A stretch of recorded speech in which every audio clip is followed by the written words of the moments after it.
Germany is in trouble. Amid surging energy prices, a stalling industrial sector, and the rise of right-wing sentiments, you might ask, how has the world's fourth largest economy found itself in such a sorry state? Welcome to Living History. As the frost of winter approaches, Germany finds itself ensnared in an energy quagmire. Did you know that in 2021, over 55% of Germany's gas imports hailed from Russia? But then, in response to Russia's invasion of Ukraine, Germany, driven by necessity more than choice, committed to severing its Russian energy lifelines by mid-2024. While this move spells a declaration of independence, it doesn't come without its set of problems. Energy prices have soared, with industry set to pay a staggering 40% more in 2023 than they did just 2 years ago.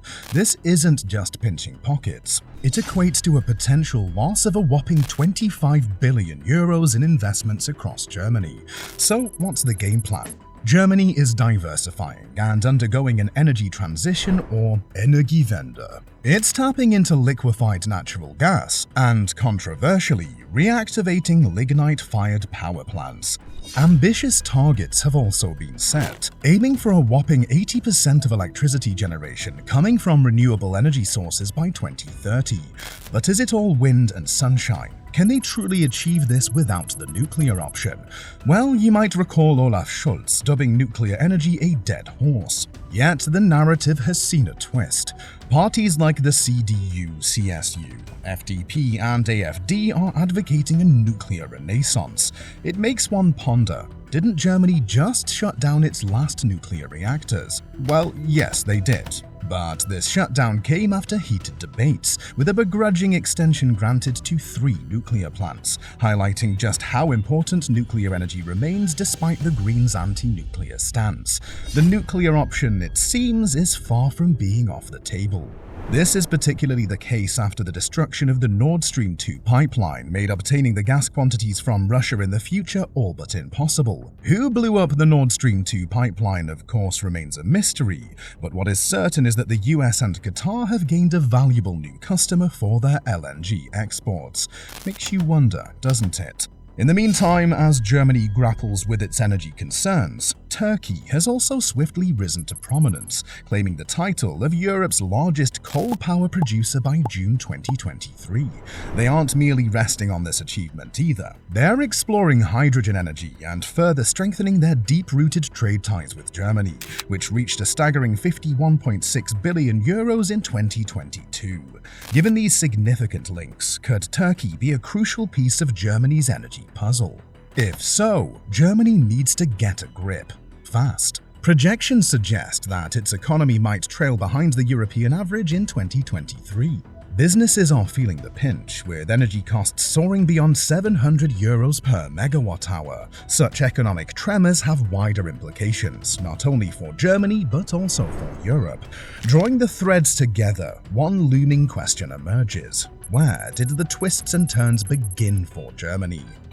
To understand this, we need to go back and explore a bit of Germany's intricate past. You see, after World War II painted Europe with scars and rubble, Germany was at the center of the devastation. But here's the thing. While West Germany basked in the glow of the US-backed Marshall Plan, East Germany was left in the shadows of the Soviet Union. The result? 2 worlds within one nation, one flourishing, the other floundering. Now merge them together after the Berlin Wall fell in 1989, and you have an amalgamation of prosperity and disparity. But when we fast forward into the late 2000s, a booming Germany was on everyone's lips. Why, you ask? The iconic German efficiency wasn't just about precision or punctuality. It echoed the rhythm of an economy in full swing, with giants like BMW, Mercedes, and Volkswagen revving up the global stage, and labels like Made in Germany becoming synonymous with unmatched quality. Germany seemed invincible. But then, why does today's Germany, once a gleaming emblem of prosperity, seem ensnared in challenges? You see, beneath the glitz of economic triumphs, vulnerabilities were brewing. Think about it. Why would a nation, at the zenith of its power, hinge so much on Russian energy? Would you believe that the ties go back to former Chancellor Gerhard Schroeder and his cozying up with Russian conglomerates? His deep Russian connections, evident in roles like his seat on the board of Gazprom, played a crucial part. Through his tenure, deals were struck that anchored Germany's energy fate with Russia, and if that wasn't enough, Germany's resolution to detach itself from nuclear energy added fuel to the fire. But why this nuclear aversion? Memories of World War II's devastation, intertwined with the trauma of nuclear disasters like Chernobyl in 1986, have shaped the German psyche. The echoes of these events fostered a strong anti-nuclear stance, culminating in decisions to phase out nuclear plants, which inadvertently intensified Germans' reliance on Russian energy sources. The result?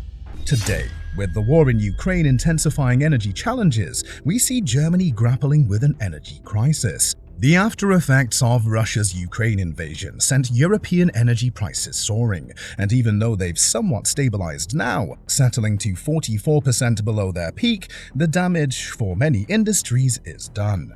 However, as we peel back the layers of Germany's current conundrum, it's clear that energy woes are just the tip of the iceberg. If we dig a little deeper, a more perplexing picture emerges.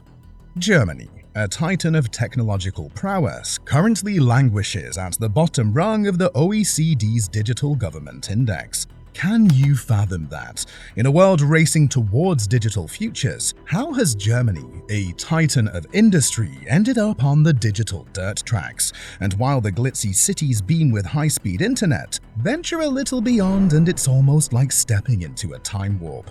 Even in times of the pandemic panic, when the world turned to tech for solace, parts of Germany were faxing. But before you think it's just the digital domain that's dragging its feet, hold on to your seats. Remember the days when names like Volkswagen, Porsche, and Mercedes didn't just signify luxury, but the pinnacle of German engineering? Well, these giants are now facing turbulence. Volkswagen's slip in the Chinese market, a sharp 14.5% nosedive in 2023, should ring some alarm bells. And as for the electric evolution, they've been late to that party. Who's stealing the show now? None other than Elon Musk's Tesla. Irony? A German gigafactory producing an American brand's cars, outpacing Germany's very own. But there must be more, you might be thinking, and you'd be right. Protectionist policies like the US Inflation Reduction Act of 2022 are another twist in the tale. German products, once favored on American shelves, now face dwindling demand. Couple that with a labor shortage that's reaching staggering highs, and Germany is standing on shaky ground. According to the Munich-based research institute IFO, the shortage of skilled workers has risen to a new high in Germany, affecting 43.1% of companies in July 2023. The imminent wave of retirements on the horizon, combined with an unmet demand for skilled workers, spells more trouble. In 2022, the country's labor shortage also rose to an all-time high. The Institute for Employment Research, IAB, found 1.74 million vacant positions throughout Germany. In the midst of this talent crunch, Germany is opening its arms to Ukrainian refugees. Commendable? Absolutely. A solution to their labor woes? Not quite, as many of the refugees are women and children who are expected to return to Ukraine once the war ends. Now, apart from the financial factors and the industrial undertones, the political wins in Germany are a story of their own. Political stability, or the lack of it, is a significant roadblock in Germany's path to economic recovery. The coalition government, an amalgamation of varied ideologies, grapples with its own set of challenges, sometimes contradicting their very roots.